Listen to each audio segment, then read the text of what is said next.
Bert Kreischer has been called the life of the party, the real life Van Wilder, America's greatest partier. His call-in to sick work shows are legendary, even for us seasoned drinkers. You can hear him on the Bert Cast podcast and see him tomorrow night performing comedy at Augustana College's Centennial Hall. Bert, the Machine Kreischer, how are you, sir? I'm doing absolutely fantastic. Okay, I got an appointment with my cardiologist in 15 minutes. I'll find out how healthy I am, and that's how hard we'll party. Well, here's the thing. Sober October is happening. How is that going for you, brother? It is going phenomenal. I would say my biggest note is it has been inconsequential. I did it with Joe Rogan, Tom Segura, and Ari Shaffir. The four of us went no drugs, no alcohol for the entire month of October. And oddly enough, Joe was the first person to fall apart. He literally was like, I can't do weed. I gotta smoke weed. This wasn't part of the bet, and lost it. Ari was the next one to fall apart. Ari's like, you guys are not my friends. I don't like you guys. I don't even know why I'm doing this stupid thing. and now Segura's falling apart because he's like, I'm eating my weight in sugar every night. So oddly enough, I'm the one that parties the hardest, and I have had the littlest back bounce. So it's been good for me. I feel good. I lost weight. My blood pressure is great. And you seem to react well to challenges. The Bert is fat, Tom is fat phenomenon was an exercise in brutality, along with, of course, your willpower for losing weight. Why do you think these sort of challenges are working so good for you? I have no idea. I lost 40 pounds in 30 days when we did the Bert is fat, Tom is fat challenge. Mm-hmm. I have cut when I say all drugs and alcohol, I think, a lot of people go, that seems super easy. But for my lifestyle, booze is everywhere. Right. To cut booze out is one thing. But then you're going hey, no Xanax, no Ambien, no Sominex, no marijuana. And all of that, I feel like it is, my wife said I'm a teetotaler. So whatever I set my mind to, I become obsessed with. And I just focus on. These challenges are so healthy for me. I literally was like, we're not even done October, and I'm already texting the group going, what's the next challenge? Well, line one up. I'm ready. That was my next question. With Sober October, you're halfway through. Do you have another thing in mind that you guys are going to be doing?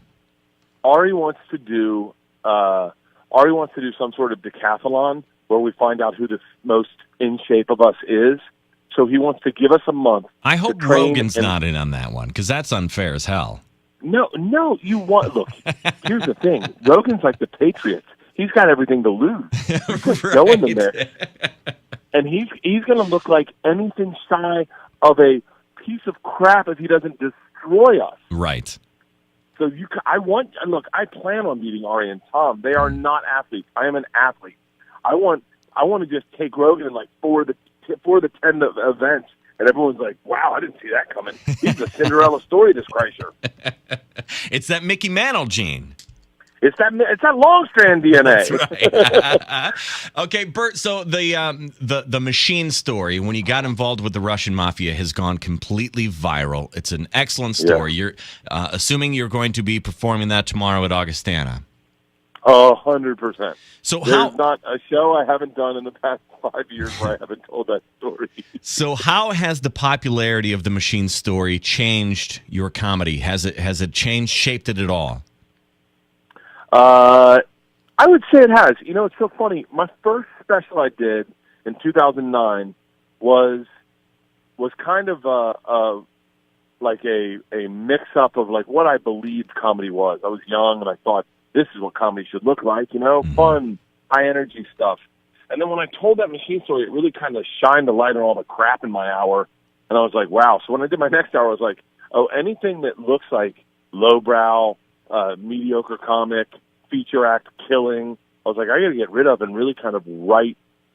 I'm a writer. I can write really great material. So I think I found myself giving myself the time to tell some longer, fun stories, not for the sake of telling a story, but for the sake of it's insane. I know that I have a story that's gotten a lot of tread where I got involved in a sex show in Amsterdam. Those ones that are big tentpole stories, I enjoy telling. Right. And so yeah, I feel like that one story made me grow exponentially as a comic. I learned about you through podcast wormholes that I think we all go through. I learned you from the Doug Stanhope podcast. And I know you are a podcast fan, and that's one thing I love about you. You're a fan of things. You're first and foremost a fan. What have you discovered? Has there been any wormholes that you've gone through, and whether it's a podcast or a comedian or a performer that you now absolutely love, but you never knew of before you went down those wormholes? Rory Scovel. Rory Scovel was the guy for me that I discovered, and I can't get enough of anything he does. Okay. I found him. I was on a train that's going to Amsterdam, and he was on Todd Glass's podcast, and they were doing this. There's an infamous story about Red Fox. Have you ever heard about Red Fox performing in Vegas? Oh, yeah. Probably from you. That bum, bum, bum, and they did 9 iterations of not only them doing it, but Seinfeld doing it. And I was obsessed. I follow Rory Scovel. If he does a late-night show set, I make sure I TiVo it. Oh, wow. He's one of those guys. I love Jen Kirkman has been, like, it's so funny. You can go now from podcasts to watching people's Insta stories. Right. And I've been obsessed with Jen Kirkman's Insta stories. Her and Whitney Cummings are my 2 favorite Insta stories to watch. Cool. Well, I'll make sure I check those guys out. Your vlog was great. I know you stopped doing that. It was very well put together. You did all the editing on that, so I understand why you quit. It seemed like a big workload. It was a little. You know what it was doing is it was consuming my regular life. So like I couldn't have a regular life because I always had a camera on me, and I looked at everything as like a hostable moment. So it was like cannibalizing my life. Right. And so I stopped it. And then I started looking at guys like Casey Neistat, who I love his blog, but I was like, what kind of life is he actually leading? Right. Like, how do you enjoy first class when you're doing a review the entire flight? You're thinking, I got to pick up this shot. It's like being a constant producer. And I now look at it in like microbytes. I put up things on Instagram, and if it comes to me at the moment, I'll shoot it.